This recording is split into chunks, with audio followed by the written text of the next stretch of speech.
All right, so welcome to the deep dive, and today we're going to get into something a little different. We're calling this one Think and Act Locally. Oh. And it's all about, like, okay, we've done a lot of these deep dives. We've talked to all these really interesting people, read their books, pulled out all this interesting information. Yeah. But how can we, as listeners, or we as the people putting the show together, how can we take this information and make it actionable? Right. You know, what can we actually do with this? Yeah, and I think one of the coolest things is that a lot of the stuff that we're going to talk about today, it's not like high-level federal government, policy stuff. Right. It's stuff that you can actually do something about, like, right in your own community. Like, Yes. we're going to be talking about things today from drug policy Yeah.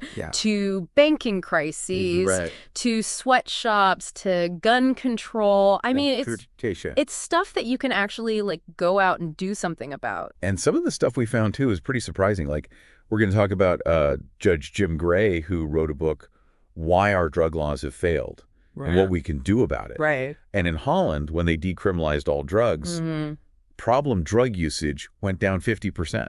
Yeah, it's amazing. And I think that really highlights the fact that a lot of the ways that we think about these problems, like the conventional wisdom, isn't always right. Right. And there's a lot of evidence out there that points to different ways of approaching these challenges. Absolutely. And before we jump into all of that, I did want to remind everybody that if you like what we're doing here, we would really appreciate your support. So if you go to our website, thinkandactlocally.com/donate, it's also in the show notes. You can help us out and, keep this thing rolling.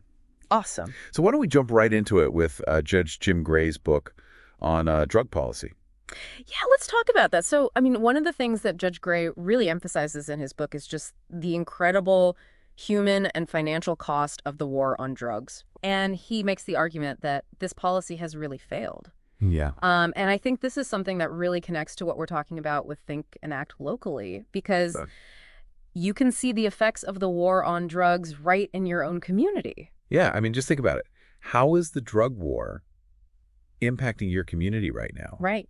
What kind of resources are being spent on, law enforcement incarceration? Yeah. Is it actually making your community safer? Right. Yeah. Are there alternatives that people are talking about, maybe at the city council level or at the state level? Right. Yeah. These are things that you can actually have an impact on. Yeah. And one of the things I found really interesting in his book is the example of Holland. And when they decriminalized all drugs, there was a 50% reduction in problem drug usage. It's incredible, isn't it? It really is.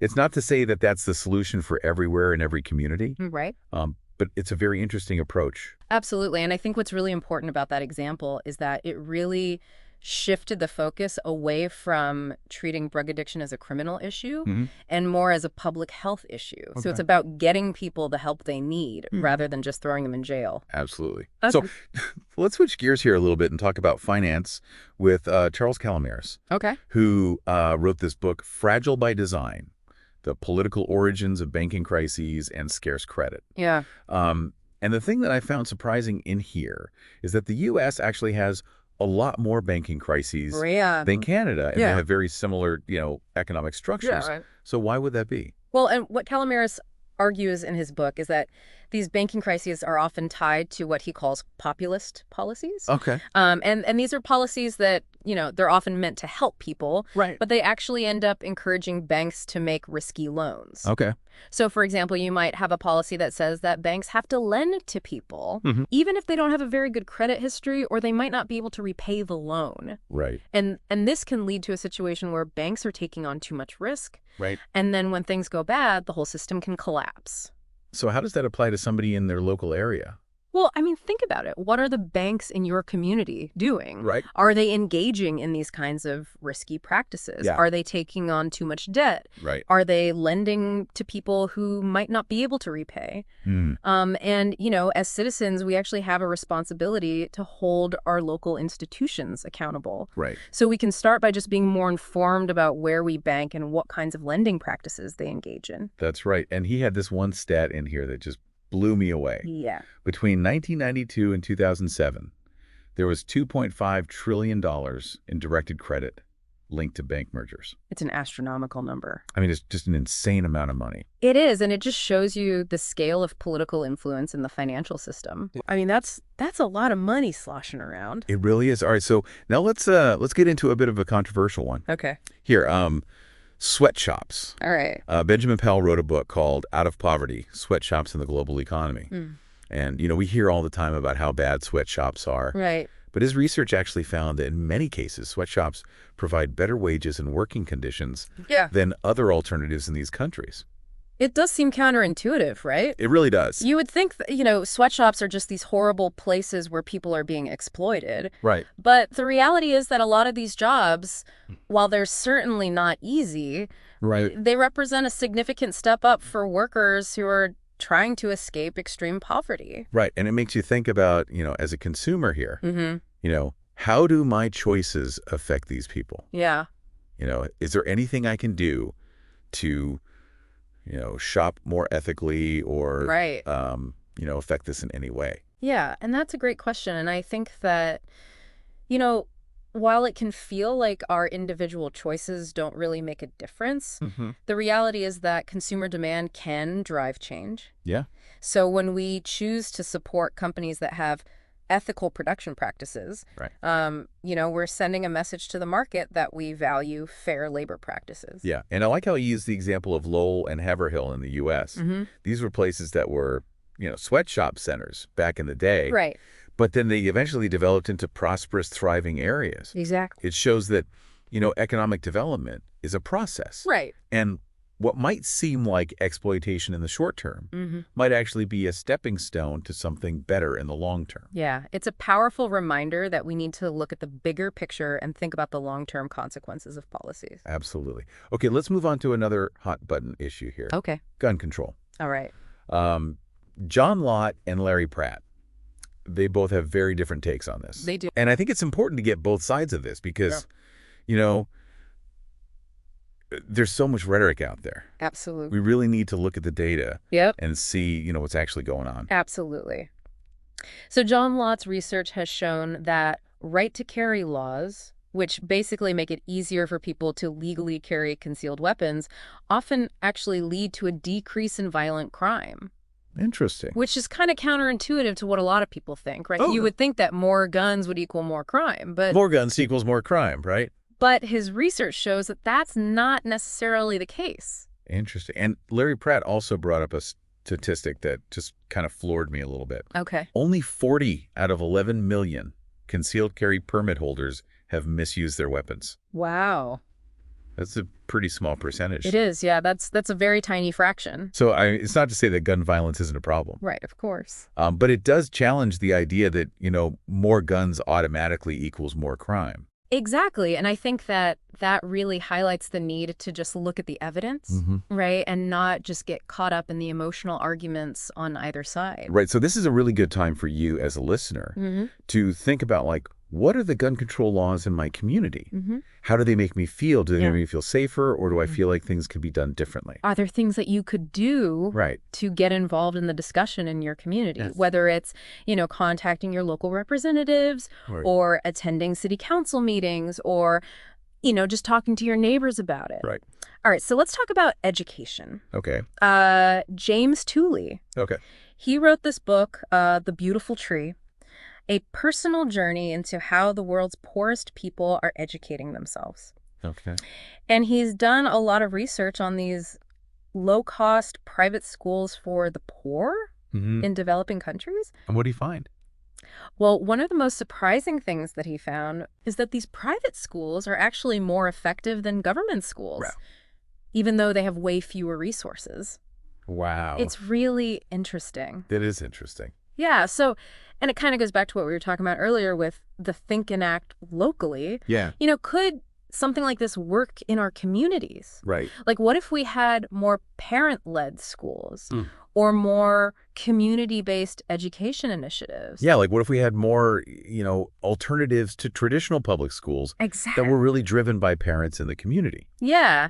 And I think one of the things that Tooley really highlights in his book is that parents, even in the poorest communities, they have this natural instinct to want to provide their kids with a good education. Right. And these private schools are really tapping into that. Yeah. You know, they're responding to a need that's not always being met by the government schools. Right. So it's not about saying that all government schools are bad. Right. It's just saying that, you know, maybe there are other ways of doing things. Mm-hmm. Okay, so let's get a little philosophical here. Yeah. Michael Huemer Okay. wrote The Problem of Political Authority, an examination of the right to coerce and the duty to obey. Mm-hmm. And he had this really interesting argument about government power. Okay. He said that giving the government more power could actually lead to more violence That's interesting. and a lack of accountability. Okay, so what's his reasoning there? But he basically says that government officials aren't any more moral or competent Right. than anybody else. I mean, they're just people, right? Right. So if you give them more power, Mm-hmm. they're more likely to abuse it. Okay, that makes sense. And because they have so much power, Right. it's hard to hold them accountable. So it's harder to, you know, vote them out of office or Right. to, you know, protest against their policies Right. because they have all the power. Yeah. And it made me think about, where in my life does the government actually do more harm than good? That's a great question. Are there things that maybe would be better handled Mm-hmm. by private citizens or local communities? Yeah, I think that's the key question here, right? It's Right. not about being anti-government. Right. It's about thinking critically about what the role of government should be. Right. And he made this point about voting, too, Okay. that I thought was really interesting. Yeah. He said that, your vote Mm-hmm. has such a small chance of actually changing anything Yeah. that it leads to political apathy. Right. Like, why bother voting if it's not going to make a difference? Right. And that's where this whole think and act locally comes in. Exactly. Because your actions at the local level Right. actually can make a difference. So get involved in your community. Yeah. Attend city council meetings. Right. Contact your local representatives. Okay, let's switch gears again here All and right. talk about energy policy. Okay. Robert Bryce, he wrote, Smaller, Faster, Lighter, Denser, Cheaper. How Innovation Keeps Proving the Catastrophists Wrong. Okay. And Alex Epstein wrote The Moral Case for Fossil Fuels. All right. And they kind of have opposite takes on this. Yeah. So Bryce is really pro-fossil fuels. Okay.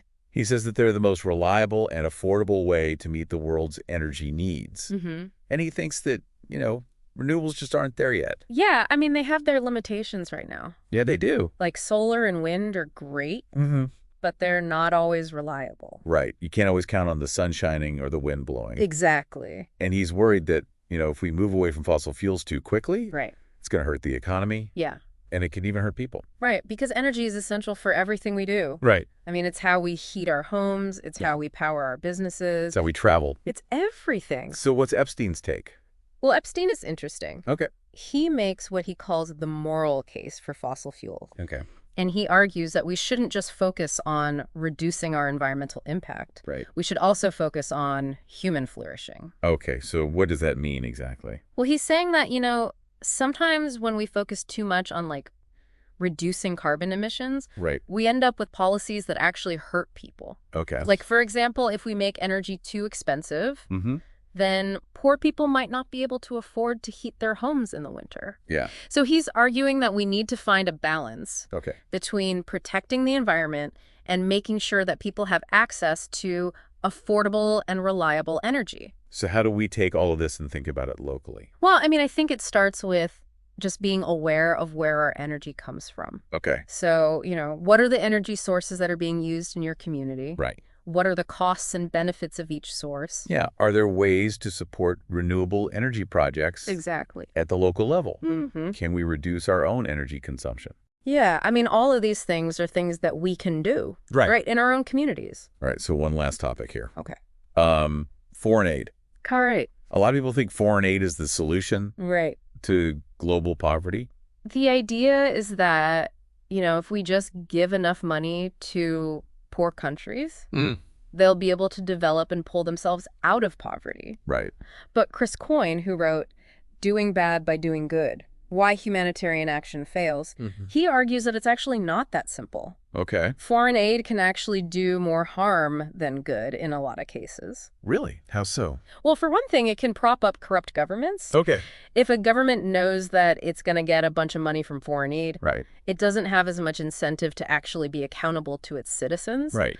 It can also distort local markets. Okay. If you're flooding a country with free food or other goods, Right. it can actually undercut local businesses and farmers. That makes sense. And then it can also create a cycle of dependency. If people become reliant on foreign aid, Right. they're less likely to try to develop their own businesses or create their own solutions. So what's the alternative?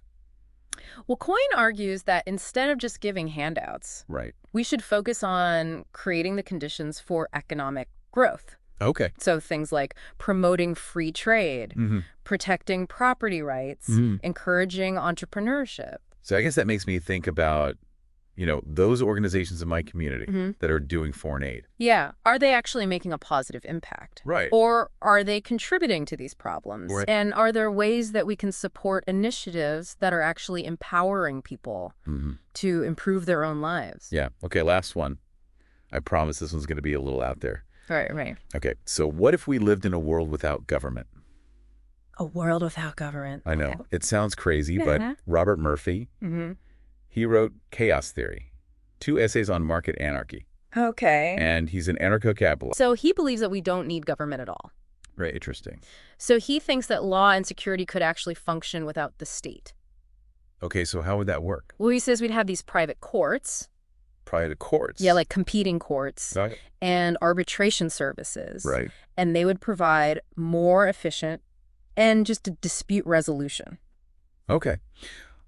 I mean, I guess that makes sense in a way. Right. Because they would have to compete for customers. Right. So they'd have to be good at what they do. Right. Otherwise, people would just go to a different court. And he says the same thing about security. Okay. We'd have private security firms. Like instead of police. Right. And insurance companies. Okay. And they would be responsible for protecting people. Interesting. So it's like a free market for law and order. It's a very different way of thinking about things. It really is. And I know it sounds far-fetched. Yeah. But I think it's a really good thought experiment. I agree. It makes us think about, what are the possibilities? Could we actually apply some of these principles to our local communities? Yeah, like what about things like crime prevention? Right. Or dispute resolution? Right. Or even just community safety? Yeah. Are there ways that we can use private solutions or market-based approaches to make our communities better? That's a great question. And I think it's one that's worth exploring. It really is. And it makes you think, are there ways that we can kind of rethink some of these things? Yeah. And come up with new solutions? Yeah. And it all comes back to that idea of, thinking locally. Right. And acting locally. Absolutely. So we've covered a lot of ground today. We have. Everything from drug policy to a world without government. It's a lot to take in. It really is. But I think that's kind of the point of these deep dives. Yeah. Is to, get you thinking. To challenge our assumptions and to explore new ideas. And what's really cool is that, even though these issues seem really big and complex, a lot of times the solutions start at the local level. Absolutely. So, as you're going about your day to day, just think about, how can I apply some of these things that I've learned to my own life, to my own community? Right. Maybe it's, being more mindful of your purchasing choices or getting involved in local politics or even just having conversations with your friends and family. Absolutely. About these issues. Yeah, because every little bit counts, right? Exactly. And, change starts at the local level. It does. It starts with each of us, taking responsibility for our communities. And working together. Exactly. Yeah. So I want to leave you with one final thought here. Okay. We talked about how private solutions can work in areas like law enforcement and education. Right. But what other possibilities are we overlooking? Yeah. What if we applied these principles to other areas of our lives? Like what? Like healthcare or transportation or environmental protection. That's a great question. So I think that's something for everyone to think about. Yeah. As we kind of wrap things up here. So this has been our Think and Act Locally edition of the Deep Dive. Hope you enjoyed it. Yeah, we hope you enjoyed it. And remember to check out the show notes. Yep. For links to all the sources we discussed. And if you like what we're doing here, please consider making a donation on our website, thinkandactlocally.com/TED Talk Tom. It really helps us out. It really does. The link is in the show notes. Awesome. And until next time, keep thinking, keep acting. Keep it local. And keep making a difference right where you live.